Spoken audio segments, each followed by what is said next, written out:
అసలు ఏంటన్నా ఏం పరిస్థితి ఏంటి గందరగోళంగా ఉంది. అసలు వైసీపీ నిన్నటి వరకు గెలిచిపోతుందని చెప్పేసి లక్షల్లో బెట్లు కట్టారు, కోట్లలో బెట్టింగ్లు వేశారు. సర్వే సంస్థలన్నీ ఒక్కటే వైసీపీ వైసీపీ వైసీపీ అని వాళ్ళకి స్పాన్సర్షిప్ తీసుకున్నట్టు. సర్వే చేయడానికి ఒక ఎలిజిబిలిటీ అనేది ఉండాలి. ఓకే, ఈ ఎస్టాబ్లిష్డ్ ఇన్స్టిట్యూషన్స్ లైక్ ఎన్డీటీవీ కానీ, అంటే జర్నలిజంలో తీసుకుంటే ఎన్డీటీవీ కానీ, నేషనల్ లెవెల్లో టైమ్స్ ఆఫ్ ఇండియా కానీ, వాళ్ళు నిరంతరం వాళ్ళ రిపోర్టర్స్ త్రూ డైరెక్ట్గా పబ్లిక్తో కమ్యూనికేట్ అవుతూ ఉంటారు. సో వాళ్ళకి తెలుసు, సపోజ్ ఒక బస్ టికెట్ ప్రైస్ ఒక ₹1 పెంచితే దాని ఇంపాక్ట్ ఎలా పడుతుంది అని. నిన్నేదో చూశాను, సంబడి కాల్డ్ ఆరామస్థాన్, ఆయన వచ్చి వైసీపీ అన్నాడు. ఆయన ఏ గ్రౌండ్స్తో ఆయన సర్వే చేశాడు, ఎక్కడ సర్వే చేశాడు, అది పబ్లిక్లోకి వచ్చి చెప్పడం. ఏదో ఒక చిన్న పోస్ట్ పెట్టుకుంటేనో ఫేస్బుక్లో షేర్ చేసుకుంటే అది పర్వాలేదు.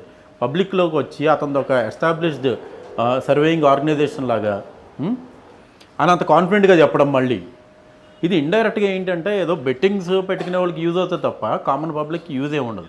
And coming to the astrologers, అది ప్యూర్ నాన్ సెన్స్ అండి. అది యాస్ట్రాలజర్ ఏ రోజు కాన్స్టిట్యూషన్ ఆఫ్ ఇండియా అనే బుక్ చదవడం, ఎలక్షన్ లా మీద గ్రిప్ ఉండదు, రేట్స్ పెరిగితే దాని ఇంపాక్ట్ పబ్లిక్ మీద ఎలా పడుతుందో తెలియదు. ఓకే, నా పర్సనల్ జాతకం ఎలా ఉందో చెప్పగలుగుతాడు తప్ప ఒక 7 కోట్ల మంది, 10 కోట్ల మంది, 140 కోట్ల మంది పబ్లిక్ వాళ్ళ ఫ్యూచర్ ఏమైపోతుంది అని చెప్పడానికి వాళ్ళు ఏమైనా కల్కి భగవాన్లా కాదు. సో అలాంటి ఆ పిచ్చిలోకి వెళ్ళిపోయి దాన్ని కూడా బేస్ చేసి బెట్టింగ్స్ కట్టడం అనేది చాలా ఫూలిష్నెస్. అది అంటే బెట్టింగ్స్ కొన్ని లక్షలు దాటిపోయి కోట్ల వరకు వెళ్ళిపోయింది. నిన్న ఈ సర్వేలు అన్నీ ఏంటంటే ఒక హైప్ క్రియేట్ చేసేసింది. మొన్నటి వరకు కంప్లీట్గా ఎలక్షన్ తర్వాత ఒక వారం రోజులు చంద్రబాబు నాయుడు గెలుస్తున్నాడు, ఒక 110 సీట్లు వస్తాయి, 105 సీట్లు వస్తాయని జనరల్ ఆడియన్స్ దగ్గర తెలిసిన రిజల్ట్ అయితే, ఎప్పుడైతే ఈ గ్రాఫ్ వాంటెడ్లీ వీళ్ళు పెంచినట్టు అయిపోయింది. ఎవరు సర్వే టీమ్స్. మీరు ఐపీఎల్ మ్యాచెస్ చూస్తారు కదా, చూస్తాం. వీళ్ళు యాస్ట్రాలజర్స్, మష్రూమ్ సర్వేయింగ్ ఇన్స్టిట్యూషన్స్ అంటాం అనమాట. అంటే రాత్రి పుట్టగొడుగులా వస్తారు, వాళ్ళు వస్తారు, మాయమైపోతారు. వాళ్ళు కూడా పాలిటిక్స్ అనే దాన్ని ఒక ఐపీఎల్తో కన్వర్ట్ చేసేస్తున్నారు అనమాట నెమ్మదిగా.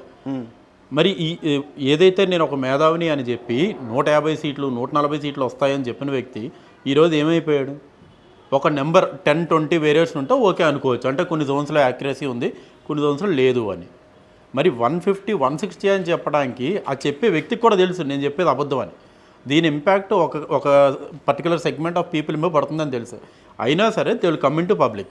ఎందుకు అంటే ఎలక్షన్స్ జరిగే 1 year ముందు చాలామందికి లైమ్లైట్లోకి రావడానికి అదొక హాట్స్పాట్ ఇయర్ అంటాం అనమాట.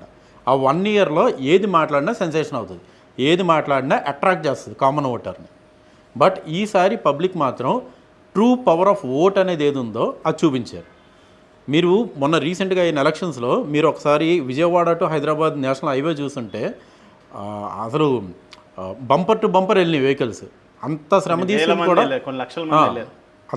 తీసుకుని కూడా పబ్లిక్ వెళ్ళి ఓటేసారు.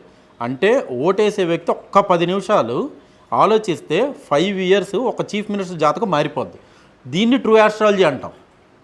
గాగుల్స్ పెట్టుకొని బ్యాంకాక్ థాయిలాండ్లో తిరిగి పబ్బులు రన్ చేసి ఇలాంటి ఆస్ట్రాలజర్స్, వీళ్ళు చెప్పేది ఆస్ట్రాలజీ కాదు.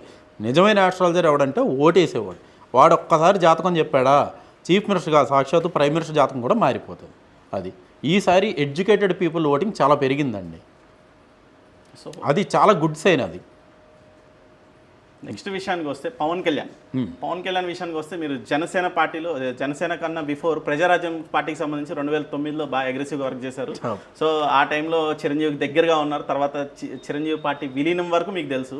ప్రజెంట్ సిచ్యువేషన్లో జనసేన పవన్ కళ్యాణ్కి సంబంధించి కాపుల దగ్గర నుంచి కానీ, లేదంటే రేపొద్దున టీడీపీ ప్రభుత్వం నుంచి కానీ ఎలాంటి హామీ ఉండబోతుంది, ఎలాంటి మినిస్ట్రీ రాబోతుంది, లేదంటే ఆయన భవిష్యత్తు ఎలా ఉండబోతుంది? ఆయన మినిస్ట్రీకి అంకితమే పార్టీని నెగ్లెక్ట్ చేస్తారా, లేదంటే పార్టీని బలోపేతం చేయడానికి మినిస్టర్లని త్యాగం చేస్తారా? ఇక్కడ ఒక మేజర్ ఆస్పెక్ట్ ఒకటి ఉంటుందండి. పాలిటిక్స్ పదవులు అనేదాన్ని టెక్నికల్గా చూసుకుంటే ఈ వచ్చిన 5 years టీడీపీ అనేదానికి గోల్డెన్ పీరియడ్. ఎందుకంటే ఒకసారి ఫస్ట్ టైం న్యూలీ ఫార్మ్ స్టేట్లో వచ్చింది, మళ్ళీ ఒక్క ఛాన్స్ అన్నందుకు అందరూ ఇచ్చారు, ఇచ్చింది మళ్ళీ వెనక్కి తీసుకున్నారు. ఎంత ఇచ్చారో దాని మీద 10 సీట్లు ఎక్కువ వెనక్కి తీసుకున్నారు.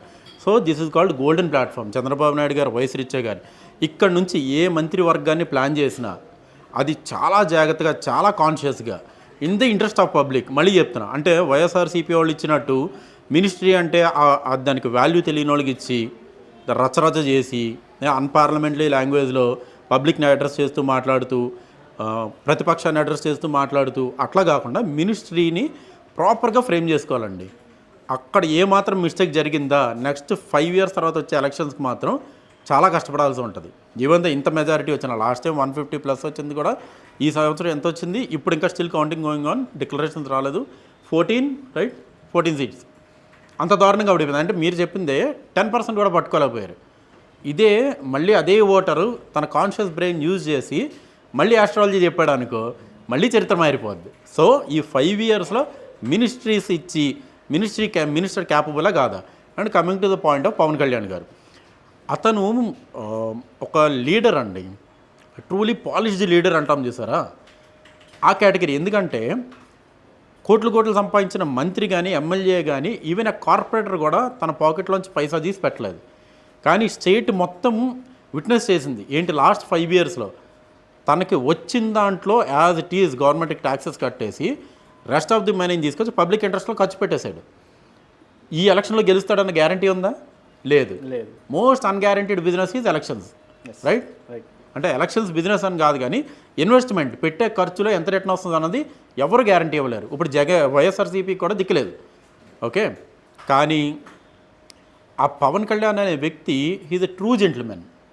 పదవి లేకపోయినా, పాలిటిక్స్ మీద ఇన్కమ్ లేకపోయినా, ఎటువంటి ఇన్కమ్ సోర్స్ ఇక్కడ నుంచి రాకపోయినా 5 years తను ఒక సోల్జర్లా కష్టపడ్డాడు. ఇప్పుడు ఈ రిజల్ట్కి కూడా మెజారిటీ ఆఫ్ ది అంటే రెస్పాన్సిబిలిటీ ఏదైతే తన భుజస్కంధాల మీద వేసుకుని అతను నడిపించాడు. It's a fact. మీరు నెంబర్స్ వైజ్ చూసుకుంటే 20, 21 అని ఉండొచ్చు పార్టీ వైజ్, కానీ అతని పవర్ చూడండి. సాక్షాత్తు దేశ ప్రధానమంత్రి వచ్చి భుజమే చేసి మాట్లాడతాడు మిస్టర్ పవన్ అని, ఏదో సొంత కొడుకునో మేనల్లుల్లో పిలిచినట్టు మాట్లాడతాడు. అది ఎక్కడి నుంచి వచ్చింది? ప్రధానమంత్రికి ప్యాకేజీలు ఇచ్చేదే తెచ్చుకోరు కదా, అది మనం చేసే కష్టానికి ఒక ఫలితం. అది that is why Pavan Kalyan లేదంటే ఈయన పార్టీకే పరిమితం అవుతాడా? అదే చెప్తున్నా. ఇందాక మనం చెప్పుంటాం, కొంచెం డిస్ట్రాక్ట్ అయింది. మినిస్ట్రీ ఇచ్చేటప్పుడు కూడా పవన్ కళ్యాణ్ గారు ఏ బాధ్యతలు ఇస్తే నిర్వర్తించగలుగుతారు ప్రాపర్గా in the interest of people, అది చూసుకుని ఇస్తే మాత్రం అతను ఏ పదవి లేనప్పుడు ఇంత చేశాడు, పదవి ఉంటే చాలా చేస్తాడు.